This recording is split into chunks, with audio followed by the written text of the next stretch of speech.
a lot of the viewers and press too have kind of labeled this show as a guilty pleasure.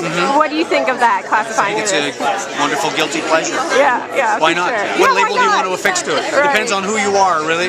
But yeah, and generally it would be termed as a guilty pleasure. Why is it a guilty pleasure?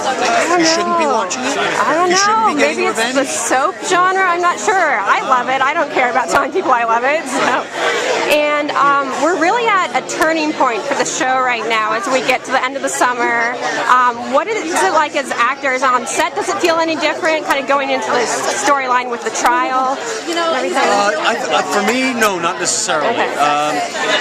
My feelings about whatever scene Conrad is in are what's the intention, what does he want to have happen, and does he get what he wants? And so that could be, I mean, the writers certainly create the environment and the architecture, and I'm just there to put the bricks in. And sometimes the job of putting the bricks in is really tricky and requires a great deal of experience, and sometimes the drawings are straightforward and require just for me to be present. What were some of the more tricky moments to get across?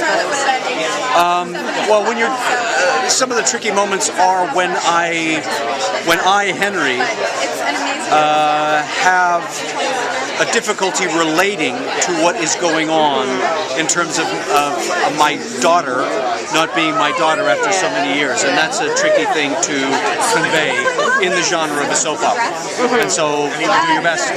It's one of those days where you know you're going to have to study hard and rely on a great deal of alchemy. And for us, it's so much fun watching the show, all the intrigue and suspense, really on the edge of our seat to see what happens next. What is it like reading the script? Are you just waiting to get to the next page as you're reading your script? Yeah, reading the script, I try not to. People love to know what's going to happen with their character. I'm less of that ilk. I kind of want to be surprised by it to a certain extent, as I am by life. I have an idea of where the guy comes from and what his joys and what his struggles are, and how they play out will be exposed in the particulars that the writers write. And I enjoy seeing what the writers have for the characters, and I enjoy making sense of and exploring and sharing what I come up with. All right, well, thanks so much.